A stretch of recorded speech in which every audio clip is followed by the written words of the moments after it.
Bonsoir, j'espère que vous vous portez bien. Donc aujourd'hui, ce que nous devrions voir, c'était voilà, comment faire les lignes de forage, les points de forage. La dernière fois, nous avons vu voilà, comment faire le clipage des données sur le permis ou bien la digitalisation des données sur le permis. Maintenant, il faut savoir que lorsqu'on fait l'échantillonnage est réalisé à travers des points d'échantillonnage qu'on peut également appeler les points de forage. Et ces points-là, voilà, ils sont planifiés avant de partir sur le terrain. Donc ici, nous allons utiliser tout simplement, voilà, une maille que nous allons prendre dans le hasard. Donc, on peut prendre par exemple la maille 200 fois 200, c'est-à-dire la distance entre les lignes de forage sur la distance aussi entre les points de forage. C'est très important.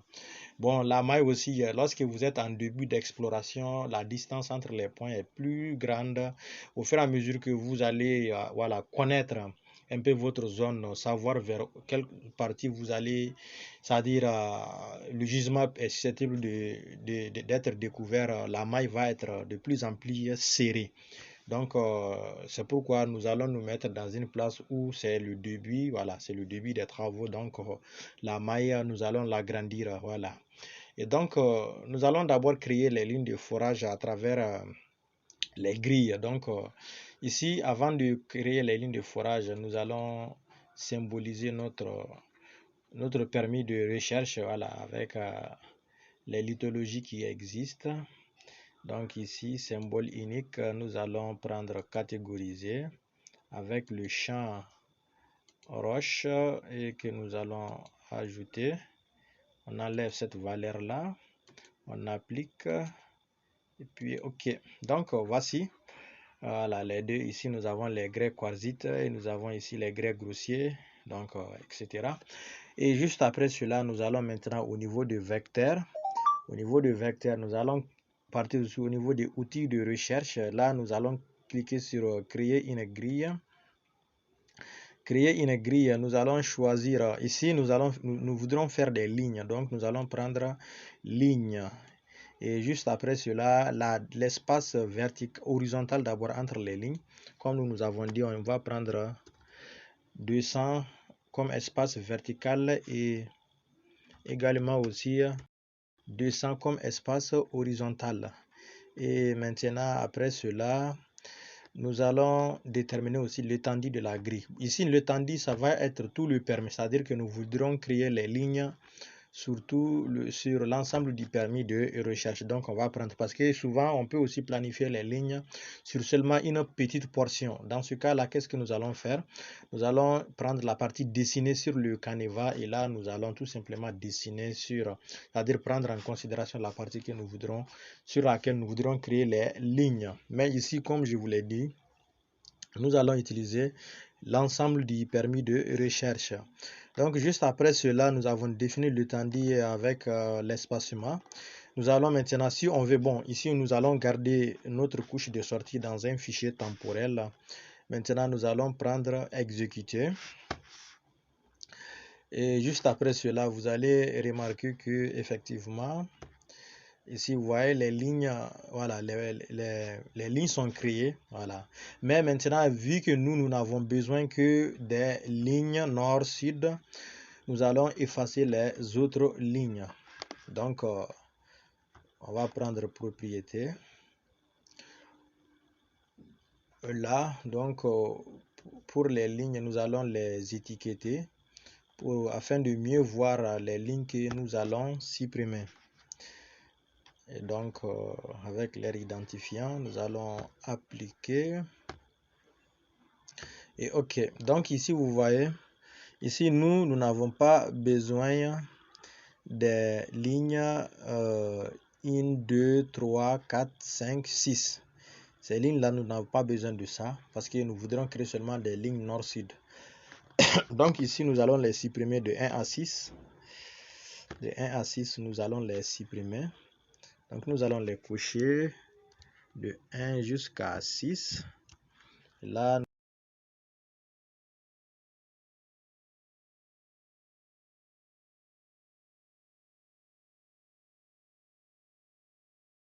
numéro, bon, c'est facultatif.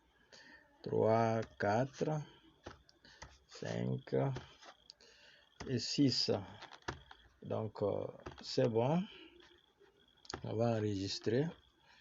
Et là, on va fermer. Et donc, vous voyez que cette fois-ci, ce sont les lignes nord-sud seulement qui restent. Ce sont des lignes de 180 degrés. Voilà, qui couvrent notre permis de recherche. Et maintenant, pour la création aussi des points de forage, voilà, donc c'est toujours, nous allons au niveau de vecteur.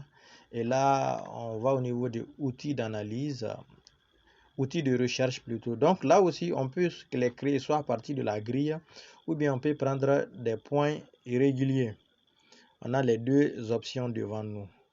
Donc vous voyez, quand on prend par exemple au niveau de les points irréguliers, là vous voyez, là aussi, bon, nous allons faire comme si, c'est-à-dire la même distance entre les lignes, nous allons mettre ça aussi entre les points. Donc on va prendre aussi 200 mètres, 200 mètres. Bon, ici, distance depuis le coin supérieur. Si vous ne voulez pas mettre exactement sur, voilà, comment on va dire, la limite même du permis, vous pouvez créer une distance. Mais nous, on va garder, voilà, 0, c'est pas grave. Et là aussi, il ne faut pas oublier l'étendue de la rentrée. Donc là aussi, c'est toujours le permis de recherche qui est notre étendue. Et là aussi également, le système de coordonnées est défini. Et donc, on va garder aussi un fichier temporel. Voilà. Ou bien, si vous voulez, bon, enregistrons vers un fichier. Nous allons enregistrer dans un fichier. Donc, ici, on va mettre point.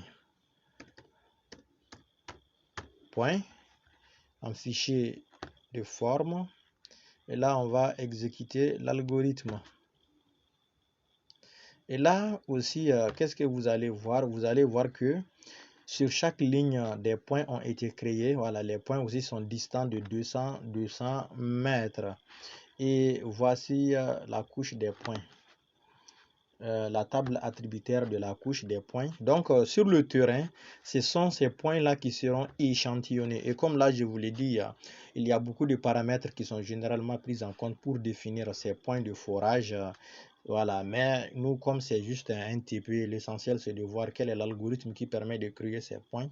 Donc, c'est pourquoi nous n'avons pas tenir compte des paramètres, de certains paramètres qui, voilà, là où il y a les affleurements, là où il y a les affleurements potentiels susceptibles de contenir de la minéralisation, voilà, tout ça. Les informations, voilà, sur les structures, c'est-à-dire là où il y a les failles, les plis. Il y a beaucoup de paramètres qui sont pris en compte pour créer aussi les points de forage. Mais nous, par exemple, on peut se dire que ça, c'est un permis, voilà, tout nouveau, voilà, sur laquelle nous n'avons pas assez d'informations et sur laquelle nous voudrions récupérer le maximum d'informations. Donc, c'est pourquoi nous allons essayer d'échantillonner l'ensemble du permis et par la suite, parce que ça, ce sont les premiers, voilà, ça, c'est la première campagne de foration. Les résultats que ces points-là, ces échantillons vont nous donner, après d'autres échantillonnages vont être programmés en fonction de ces premières informations. Donc, c'est pourquoi aussi, généralement, les premières campagnes couvrent le terrain entier et ensuite, ceux qui vont venir après vont essayer de serrer la maille. La maille va être serrée de plus